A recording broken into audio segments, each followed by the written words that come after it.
Drill Kingdom. Walang gawin. Like, angas, man. Ngayon lang tayo nakapag-react ulit dahil, man, madaming walang nag-request. Okay.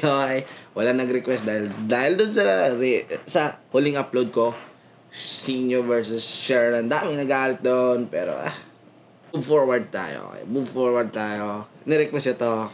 Pakinggan natin. Okay?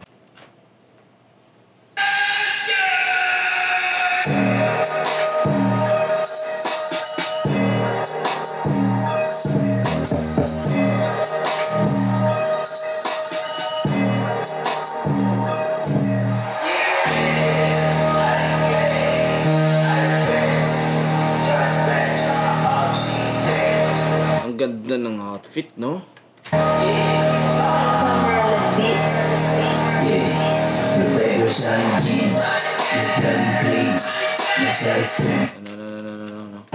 No. May lyrics to dito eh. Dito. Pero ang pangit din dito tayo titingin, no? Pero hindi tayo titingin dyan. Okay.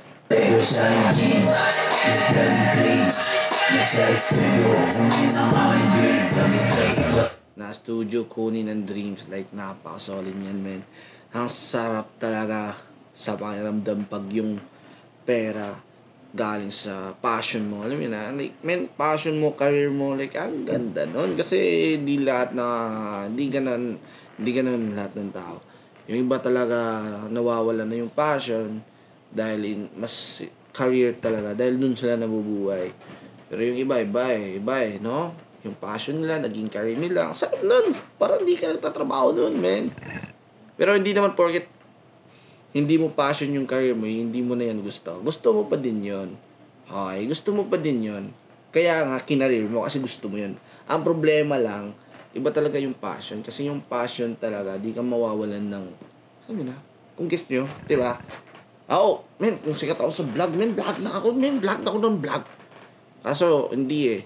Mas priority natin yung business dahil yun yung kakabuhay natin. Itong vlogging na to ay, ano lang to, pang palipas oras lang to.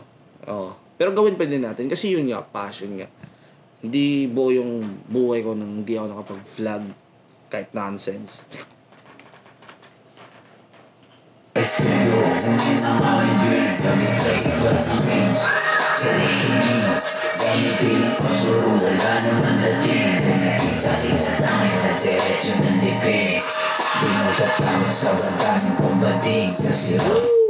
Bading.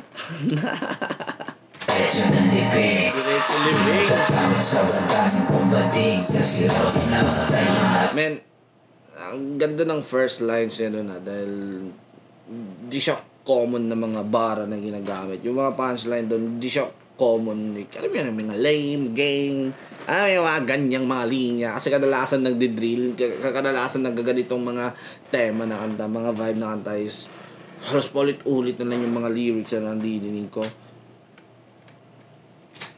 Di nagtatama sa bandang kumbating kasi raw sinamatay ang nalo ko sa kulay green. Or tulisan si Queenie na sa lane. Hindi yung buhay na tumalos lang sa roof.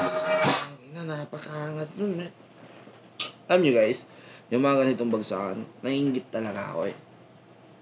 Gusto kong gumawa ng ganitong vibe, kaso hindi eh. Ang awkward eh, hindi talaga bagay sa akin eh. Like, man, para sa akin na, ako gumagawa ko ng ganda, nang galing sa puso talaga. Yung, alam mo na, sumusulat, hindi ako makagawa ng kanta nang hindi ko pinagdaanan, hindi ko naranasan, like, hindi ko na-experience, or, hindi ko kaya gumawa ng ganda ng mag-imagine lang ako. Hindi, yung mga nasulat ko, is yun yung mga gusto ko sabihin sa mundo, like, alam mo na, yun yung gusto kong sabihin, kaya sinulat ko, dinahan ko sa kanta. Like, yun. Pero, eto men, parang, ang hirap magpanggap na parang patikas tayo, gangsta tayo, hindi naman, takot naman tayo sa suntukan, takot naman tayo sa rambulan, di ba? Kaya, men, nga sila, like, man, napakagaling. Si Queenie na sa lane, kasi yung buhay na tumalos lang sa roof. Titili supremo yung wheel shoe. Kamusta na doon sila, nakuhukis na tira. Hinabahan sila kung hindi na scope ng nilagara. Hane, Sama-sama matitikas umili. Bumaba ka na lang if you wanna see me. Napakalutong, men. Nakakatakot yan, men. Pag nakalaban mo yun, nadidinig mo, nakakatakot yan, men. Matitikas umili. Bumaba ka na lang if you wanna see me. Run it up, sila Flow G, sila Skastakli, naantay ko na gagawa ng ganda ng ganitong vibe. Ano kaya? Ano kaya? Di ba? If you wanna see me, run it up, surely di ba malala? Wala nang mag-iilan at di ko yung mga ways na nagulot. Pero ito guys etong mga vibe na ganito like Posted Mafia, mga drillo. Okay, sa mga nagdi-drill, okay, sa mga nagga-gangster rap. Ito yung kinaganda dahil yung mga baguhan, okay, yung mga tulad nito, mga rising star, like ang galing naman talaga nila guys. Ang kinagandaan dito is hindi sila nang didis ng ibang rapper like tulad nila Flow G, hindi nila inaano men. Kundi doon lang sila nadidis sa mga kasabayan nila. Sa kalibel nila, sa ka-era nila, like alam mo yun, hindi tulad sa mga kapanahunan ng ex-battalion, nung kasikatan nilang ex-battalion is daming namumuna sa kanila, like kalaban nila Dungalo, alam mo yun. Pero eto men, ang ganda ng yung rap game, ang ganda ng rap game nila dahil sila lang talaga sa era nila, unlike nung dati na 90s era, naglalaban yung yung 2010 era, naglalaban yung like, ang layo ng agwat.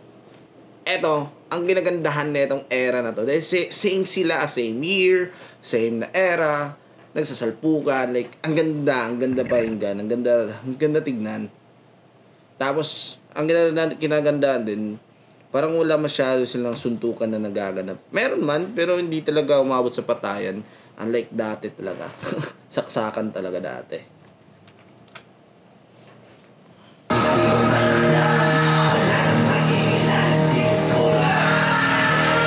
Yung mga ways na nagulot sa pulot, titinda. Pero walang gagawin, yang sana. Walang gagawin, kaspa. Walang gagawin, walang gagawin, titinda. Pero walang gagawin, yang sana. Walang gagawin, kaspa. Walang gagawin, walang gagawin. Pero eto like minsan napaisip din ako saan sila kukuha ng pera dito, mga alam mo na, kasi feeling ko hindi pa sila gaano kumikita ng malaki talaga dito guys.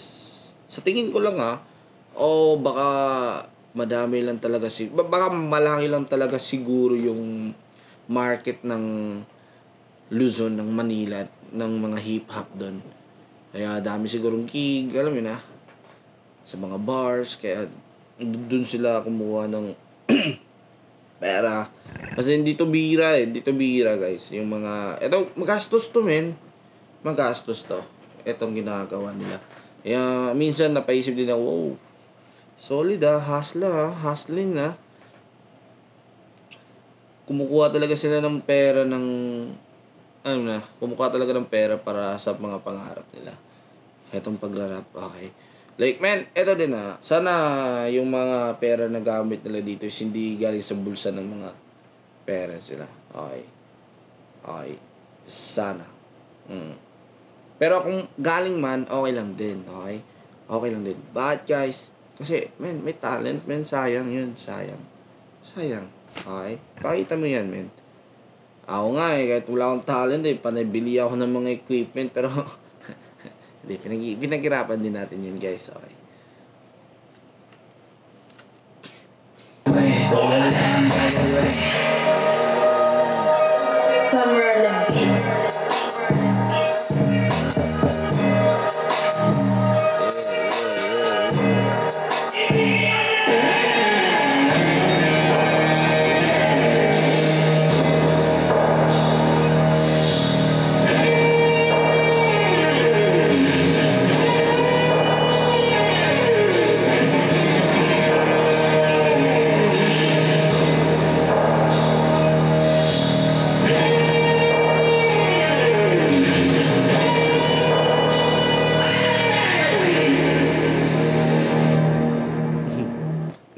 yan, ano na. Fake yung na. Drill King down. Wala mo walang gawin. Like, angas, man.